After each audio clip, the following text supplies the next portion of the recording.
Hey guys, what's going on? It's Modern, and we've got another episode of Road to the Top, but it's a new season, so the ratings are reset. I believe like the highest ratings right now are in the middle 1600s, maybe entering the 1700s. This is like the second day that it's been up though, so no surprises. Obviously, like I said before, I was planning on using a new team, and I've got a pretty interesting team to use for you guys. This team is comprised of Tapu Koko, Gengar, Arcanine, Lapras, Garchomp, and Celesteela, so keeping some of the same elements from the previous teams that I've used. I'm still using Tapu Koko. I think it's very, very good. Gengar is an interesting choice, but I like how a couple of players used it. More specifically, Marcus Strider, how he used it at London. And if you actually know about his team, then you'll know that my team is actually fairly similar to his. The only difference is that I have Lapras over Gastrodon. Overall, sort of an interesting choice on my end because it makes the team a little bit weaker to rain. But like overall, with Lapras, like compared to Gastrodon, it's very threatening for rain teams to face against because it offensively deals with them, whereas Gastrodon really only helps you by, really only helps you. It redirects all of the water attacks to it, but Lapras can deal with it offensively, whereas Gastrodon cannot.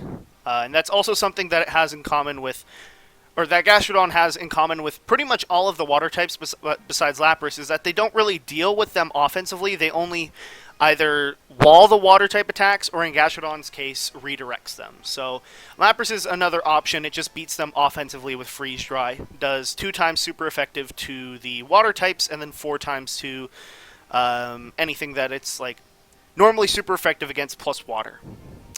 Pretty interesting team by my opponent here. I know they were under 1400s rating. I probably should have played a few matches just to get our rating up, but they're going to have Mimikyu, Tapu Bulu, Beware, Muck, Magnezone, and Araquanid. So it's looking like a very sort of not really offensive. It's a Trick Room oriented team on my opponent's side, and that's a little bit scary for me to face.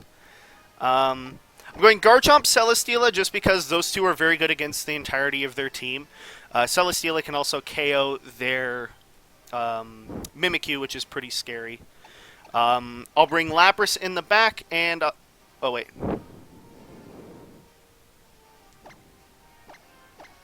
Arcanine is what I meant.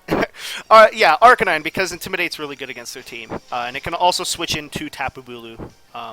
I was thinking Lapras for a second because it can deal with their Araquanid, but Muck can be a little bit tricky if they manage to KO Garchomp, and since I'm planning on playing offensively if they lead Mimikyu here, I wanted to make sure that I had a way to still deal with the Muck if Garchomp goes down. So they lead off Mimikyu and Beware. Automatically a very scary lead. Beware has, I think it's, it takes half from physical attacks, but it takes extra from fire attacks, which really isn't too relevant in this battle besides maybe against Arcanine, but it only does neutral since it's both physical and a fire type attack. Straight off the bat, I'll just go for an Earthquake and a Heavy Slam. Nothing on their team can really switch into that for free. Maybe, yeah, I don't think anything can. And it also breaks the Substitute or the Disguise on Mimikyu as well.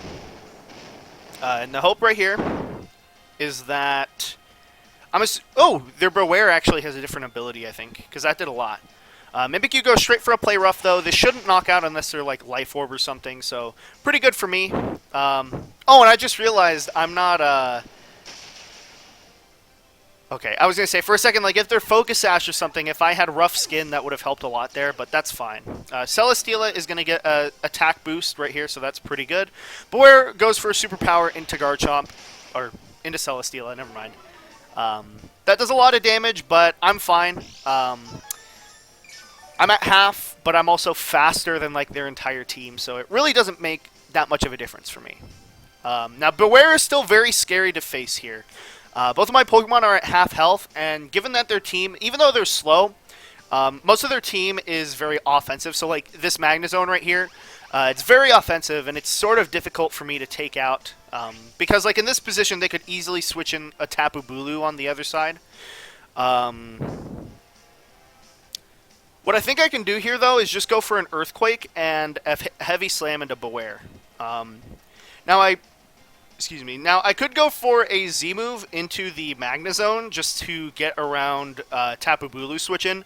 But if he switches in Tapu Bulu for Magnezone, that would put me in a very, very awkward position. So I'd rather just go for this play because it covers the Tapu Bulu switch-in on Beware's slot.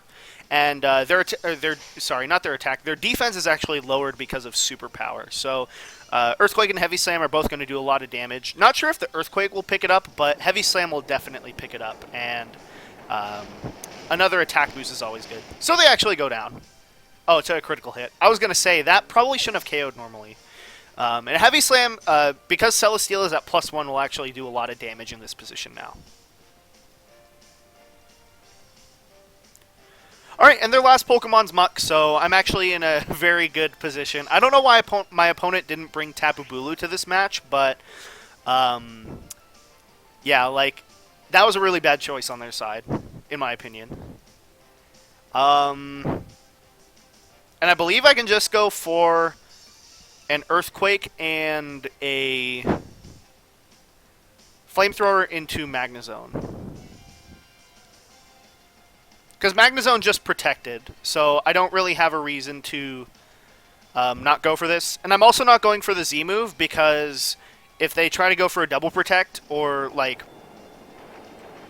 if I just wanted to double up, I could do that. And that actually KOs the Magnezone in one hit, so maybe I should have just gone for a Heavy Slam. I was actually, I was thinking about this in my head, I didn't really say it. Analytic, so they're going to get a huge boost here. Wow, okay, so non-gluttony Figgy Berry. And Flamethrower is not going to do anything here, but I pretty much win the match. Like, it doesn't matter if I burn him here. Oh my god, and I got the burn. Because I have two Pokemon in the back that can KO him from this range. And Heavy... Oh my god, and that didn't even KO with the burn. And I was going to say, Celesteela is at +1 attack here, so, like, I really have no reason to think I'm going to lose this match, because, quite frankly, it's impossible here.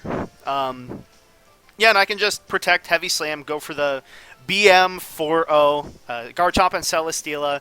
We're very, very good against their team, and unfortunately for them, they're going to lose the match. But fortunately for us, we're going to win our first match of the new Battle Spot season, so we're going to be up 1-0.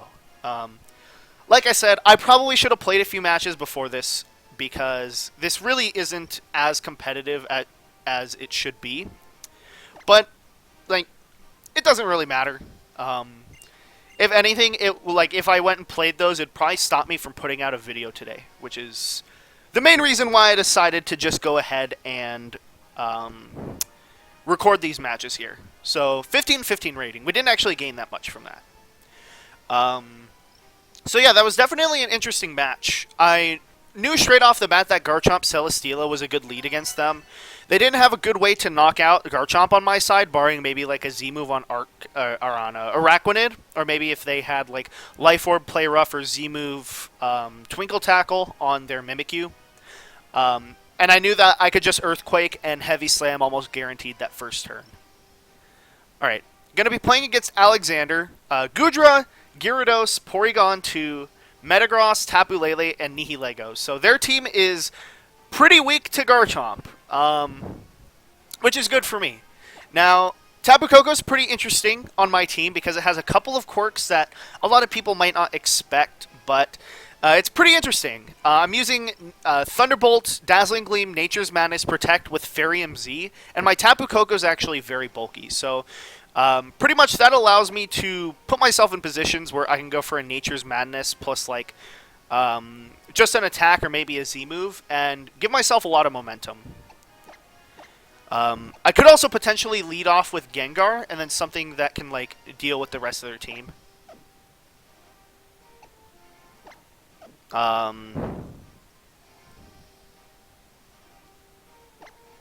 Yeah, I could go like Tapu Koko Celesteela.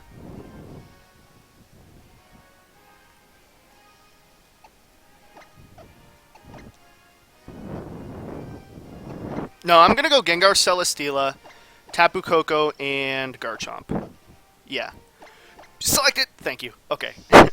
That was another match, like, I feel sucky because I'm not bringing Lapras to these, but Lapras just, like, it wasn't doing enough in that match, and it gave me another Pokemon that was weak to Nihilego, so I didn't want to do that. Even though Celesteela beats it, I still just wanted to be prepared for it.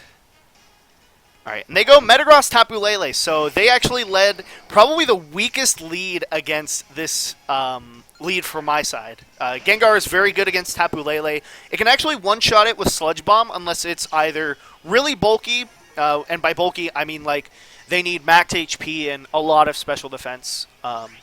Or maybe like, I don't know, maybe if they're Focus Sash too, that could be an issue for their side. Now let's see, which one of these is going to be more irritating for me to deal with? It's probably going to be the Metagross, I think.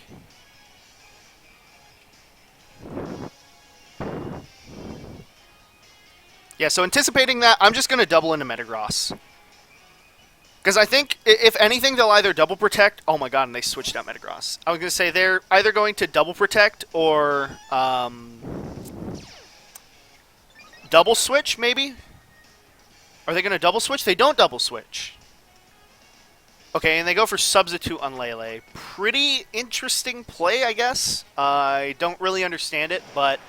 I mean, hey, if my opponent wants to go for that, it works. Alright, so that actually sucks because now Porygon 2 is not fun to deal with. I mean, I can just taunt Porygon 2, and I think I can go for a Heavy Slam into it as well. The reason I'm not attacking into Tapu Lele is I don't really feel like I need to break their Substitute yet. And I was actually going to say they're probably going to protect this turn. So, at the very least, like if they double attack into Gengar expecting my protect, or expecting my taunt and like Heavy Slam or Leech Seed or something, then at the very least I could get Garchomp in the next turn. And since Porygon's lower, I can actually threaten them with a Z move. They go for a Ice Beam into Gengar, so still pretty scary. They actually didn't get the boost, though, so they're not really doing that much damage. And yeah, I'm actually in a pretty good position now, I think. I don't think I can KO the Porygon 2 this turn, though, which is pretty concerning. Let's look at their team real quick, because I'm inclined to just go for a Shadow Ball and a Heavy Slam into Lele. Just because we know that Porygon 2 probably can't KO Gengar here. They could have Nihilego, which can't switch in. Yeah, so I think Shadow Ball, Heavy Slam into the Lele is my best play. Because the Porygon 2 can't protect, and it's probably in range of a Z move now. So let's see. They switch out into Metagross, so that's actually pretty good for me, because I can get my Gengar in next turn. Or, sorry, I can get my Garchomp in next turn. And I'm actually going to get an attack boost with Celesteela, unless they, like, are a weird, like, electric Z move or something. So Gengar's unfortunately going to go down. Like, that sucks. But like I said, Garchomp is very scary for my opponent to deal with here. And I'm pretty sure, like, I'm actually confident in this position. I don't think they have a way to win. Just because I have Flamethrower on Celesteela, and I'm actually +1 attack, so I might be able to just go for Heavy Slams in the Metagross.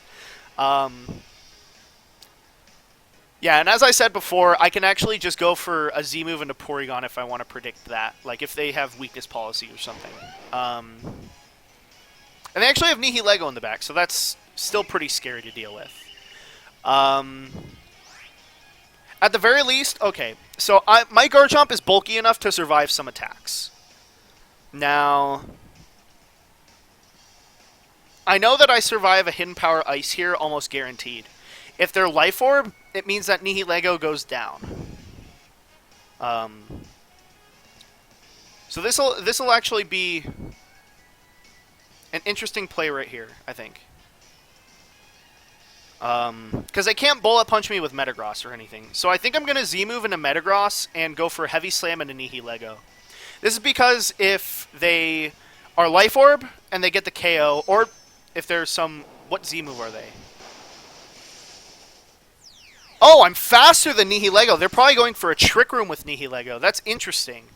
I mean, if they're not Focus Sash, they still go down this turn, but I'm going to KO their Metagross here if it's not Focus Sash. And, yeah, Nihilego and Porygon 2 can't really do anything to Tapu Koko. And that also means that if they're going for Trick Room, they're not attacking Garchomp this turn. So I actually have an extra turn to do some damage here. But they do actually carry the hidden power. Fire! Interesting. Okay. So they're slower than Garchomp. And they have hidden power fire. And that survives. Okay. So they don't have hidden power ice. That means their only way to KO Garchomp right now is with their Porygon 2. So I think I just win by going for a Heavy Slam and an Earthquake. They get the special attack boost, but that's pretty inconsequential at this point. Like, maybe unless they speed tie my Garchomp here with Nihilego. But yeah, they're slower. And Porygon 2, if I'm not mistaken, it should go down. I'm at +1 attack, and they haven't intimidated me. And this Celesteela, I think it's, like, mildly offensive. I mean, I'm getting the attack boosts. I don't remember the exact spread I'm running, but I know I'm running enough attack, at least, to get the boosts. Which means I'm probably, like, I don't know what my nature is, but it's probably Adamant, which means that I'm probably going to do a lot of damage at +1.